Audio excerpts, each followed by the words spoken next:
Good morning, everybody. Welcome to Making Vulcan Farm Great Again. I should have said Vulcan Farm in the OC because if you're old enough to have seen that show, you know what I'm talking about.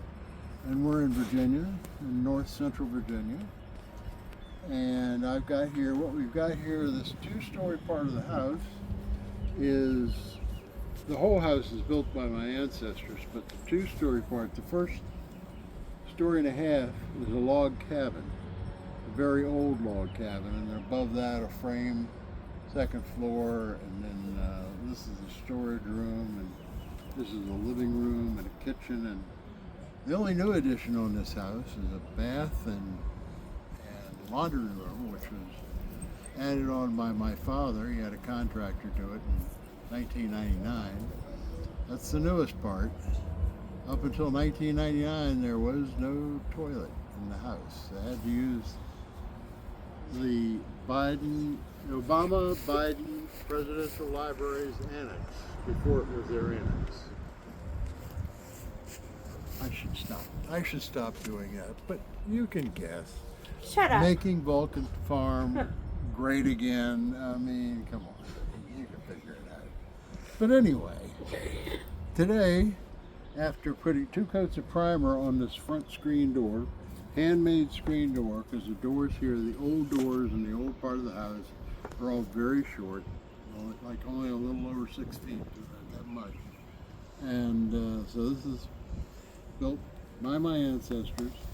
It's still in decent shape. The wood is weathered quite a bit, but putting this paint and primer on it will certainly help it survive. So we're mixing up the colors a little bit. This is going to go on the doors, all the doors, including the door on the new wing of the house, exterior.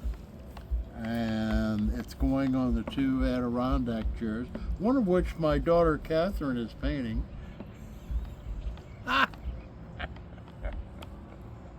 She doesn't want to be on TV.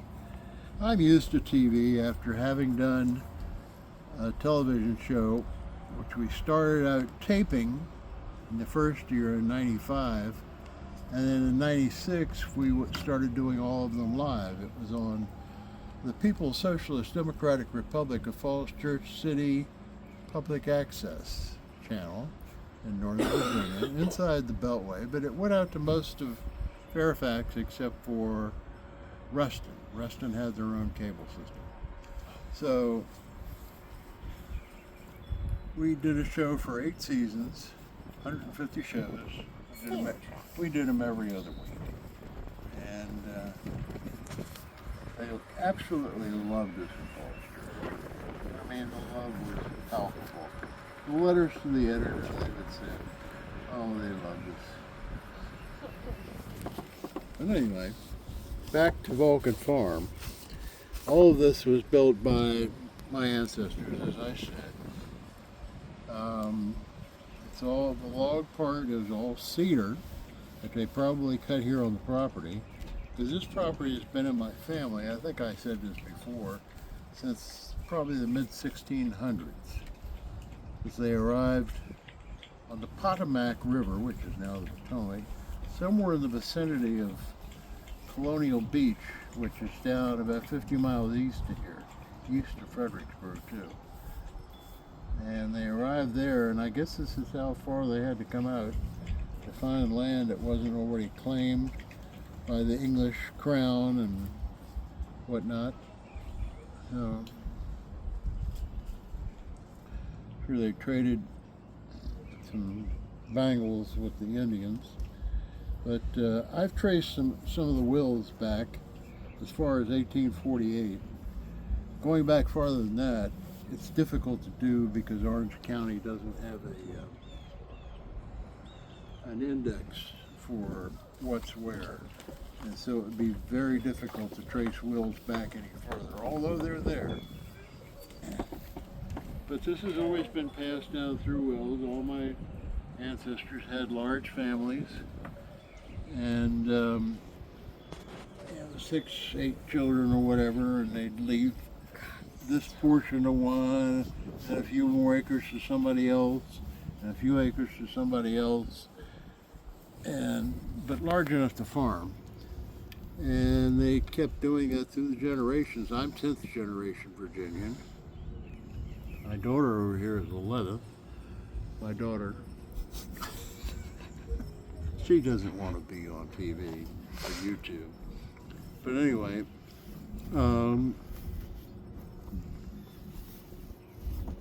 I've owned this land since, like I said, the mid-1600s. And I don't know how old the log cabin is exactly, but it's old, I can tell you. You can tell by looking at the chimney outside on the other side of the house. The stone chimney it's got stone up so far, close to a cap.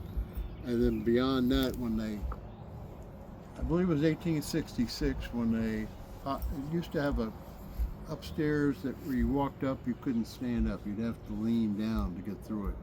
It's called a story and a half, and I believe it was 1866. There are records in the county that there was construction going on here in 1866, the year after the Civil War. My great-great-grandfather, I looked it up, Andrew J. McGee, who's just buried in the family cemetery a couple hundred yards over there along the road.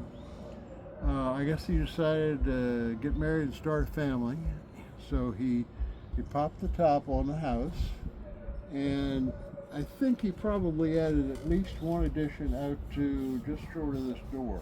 He may have added the whole wing on. I'm not sure exactly when, because between the living room and the kitchen, there's a bearing wall. The bearing wall means that the wall is meant to hold up the whole ceiling and roof and everything. You don't have to go up and down with my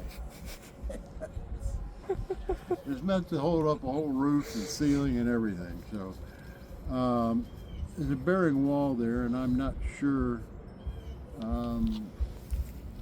why. But anyway,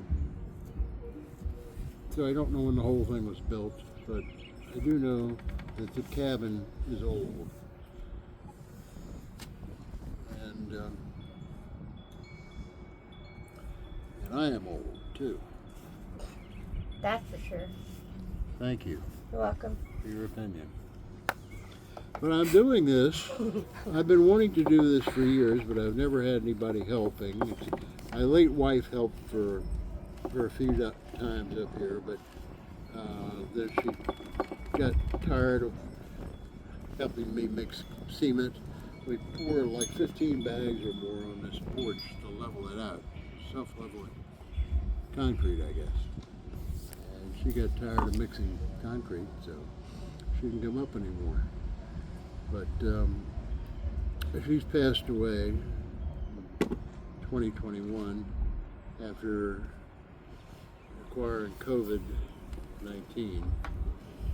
It's her first time getting COVID. It was my second. Did I say 2019? It's 2021. Yeah, that's when she died. 2021. And it was her first time getting COVID. It was my second. And we were right across the hall from each other. They went and let's visit each other. And she'd been smoking, though, for 50 years.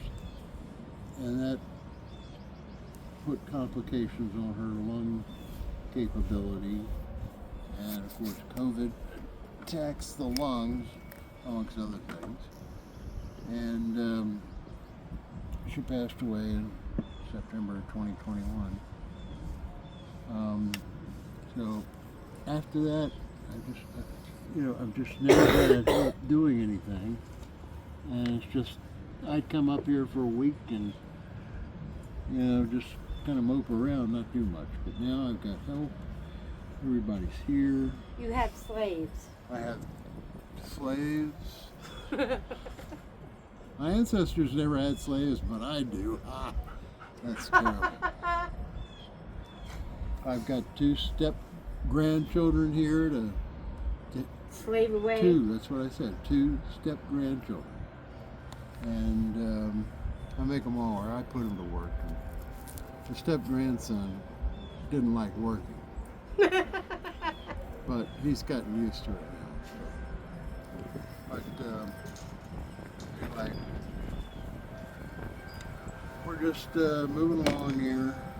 First coat of paint on this. Got the other side done. I'm putting a load on here. And get up. Takes me a bit to get up. Okay. So if we got to move. Yeah, I know it's a pitch. Yes. Okay. Well, we got the cats back inside. They're cats. They don't let them outside. I don't agree with that, but they're not mine. So, although one of them may still be in heat, so we don't want that one going outside. The last time she did that, she got pregnant, and I don't know how that happened. But anyway, I guess that's a wrap for this video. I know I've just talked a lot, but just giving you a little history of the place. And I've got the last 25 acres still in the family. My grandfather was the last generation to farm the land, and after that, my father's generation of people who were born and raised here sold off all the farms, except for this one. My Aunt Risa was born and raised here. She was, I think, my grandfather's youngest sister. She wanted to make sure that it went to a McGee.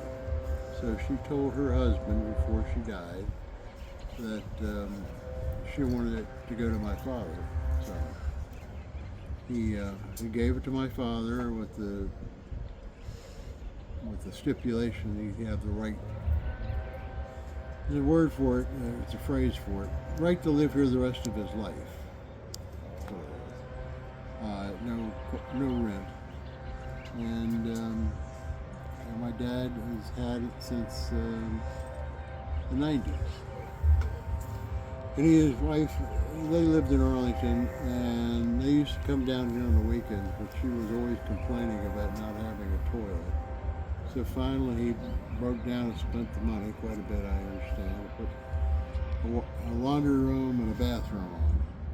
And then she divorced him a year or two later. So he only lived a few years after that. And anyway, that's a little bit of the history. 25 acres. We're not in the middle, but we're out away from everybody. You cannot see any houses from here, anywhere around here. All the way around the house, you can't see any houses. There are houses all around us, unfortunately. Like there's a big blue house right on that hill, and up on top of the hill, just 50, 60 feet from the property line. But anyway, there are houses all around us.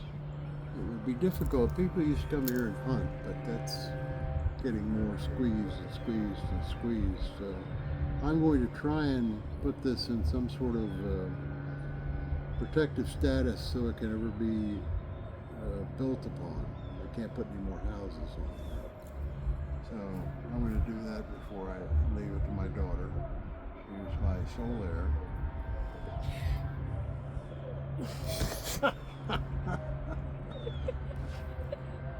She doesn't want to be on TV. I'm used to it. So anyway, this is Ralph McGee. I hope you've enjoyed this latest edition of Making Vulcan Farm Great Again. Vulcan Farm in the OC, Virginia. So, bye.